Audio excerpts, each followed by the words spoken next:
Welcome to lesson 1, the mistake that's keeping you stuck in the kitchen. Now the goal of this lesson is to help you understand why traditional meal planning keeps you stuck and what to do instead. If you've ever tried to meal plan but found yourself standing in front of the fridge, or you might have even spent hours meal prepping and still asking yourself, what on earth am I gonna make for dinner your whole Sunday, and you're exhausted, and by Wednesday you do not want to see or smell the sight of your meals, much less prepare anymore. I absolutely get it. That's exactly what I used to do. Every single Sunday, I used to get these containers. In fact, they weren't these pretty little containers. They were the plastic ones where I'd find the bottoms later, then I wouldn't be able to find the lids. But these were all stacked up in the fridge with the same single meal. Every Sunday, I'd spend 2 to 3 hours chopping up vegetables, chopping up potatoes, chopping up greens, making chicken, making protein. But by the midweek, I did not want to eat a single thing, and I definitely did not want to see another meal planning container. So if you've ever felt that meal planning does not work for you, I want you to know the problem is the approach that you've been taught. And today I'm going to show you a way to make meal planning 10 times easier. We don't need to do any of that no more.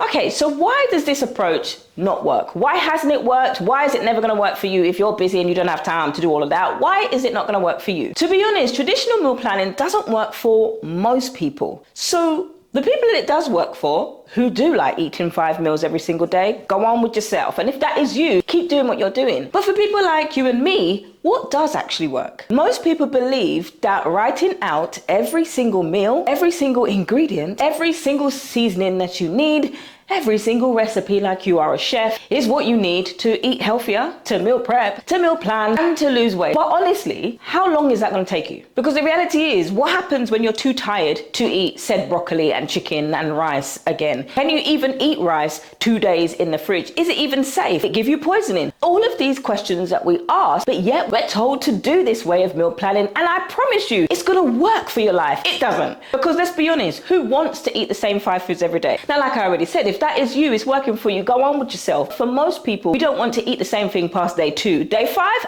Absolutely not. This is exactly why meal planning feels so frustrating, so boring, so rigid, and it sucks all of the fun out of eating healthy, let alone just eating. But the good news is, you don't need to prep every single thing and every minute detail to the second, to the minute, and to the hour. You see, the key to successful meal planning isn't rigid structure. Structure is great, but in this case, the thing that actually works is flexibility. Now, I'm not talking about being flexible where you don't care how much you eat, you don't care the portions, you don't care, you just throw caution to the wind and you just eat everything. I'm not talking about that kind of flexibility here. Because if you are trying to eat healthy, you are going to need to know about your portions, and you are going to need to be aware of your nutrition. So instead of planning every single meal, you need to focus on the ingredients that can be mixed into several different meals. So this allows you to mix and match based on what you feel like eating in the day. So you're not forced to eat chicken, rice, and broccoli, or even tofu again. So think of it a little bit like this. You could say, this week I have chicken, I have broccoli, I have rice. You could add in some cashews, some black beans, and make some black bean sauce. And instead of just having dry chicken, broccoli, and rice, or even dry tofu and rice, you can now make chicken in black bean sauce, or even tofu in black bean sauce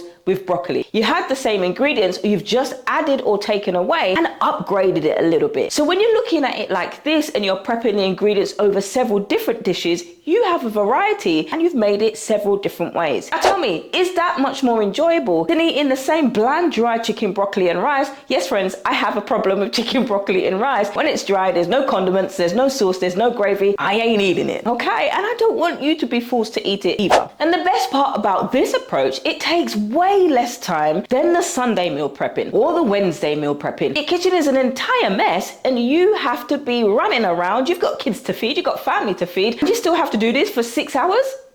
No, you don't. So as we wrap up this lesson, here's what I want you to do before going into lesson 2 is take a quick look at what is already in your kitchen. What meals could you make with those ingredients? Step 2, think about your busiest day this week. What meal do you struggle with the most? Is it breakfast? Is it lunch? Or is it dinner? The snacking, you might have that down pat. You might even say, Verona, it's all of the above. But in the next lesson, I'm going to show you exactly how to plan your meals in 10 minutes without the rigid, I've got to eat this, got to eat that, I can't deviate, I'm not going to deviate, I'm going to do it. You're going over to Mickey D's or your latest drive-through and then you're done. That's That's not how meal planning works, and I'm about to help you change it. We're going to get through it together. All right, it's time for lesson 2, where I'm going to show you my simple meal planning method. You can use it every single week, you can use it a fortnight, or you can use it monthly. But the idea is to make it fit your life so it doesn't feel like you're boxed into this rigid plan, but it feels like, oh, I can do this. I can decide what I'm going to eat, when I'm going to eat, how often I'm going to eat it. The key is making sure you actually enjoy the food, because there's no point in you putting rice cake and tuna in your meal plan if you know you don't like tuna and you don't like rice cakes. Nobody's going to eat it and you're just going to go back to square one. Instead of doing all of that, this simple method is designed to show you how to keep it a whole lot simpler.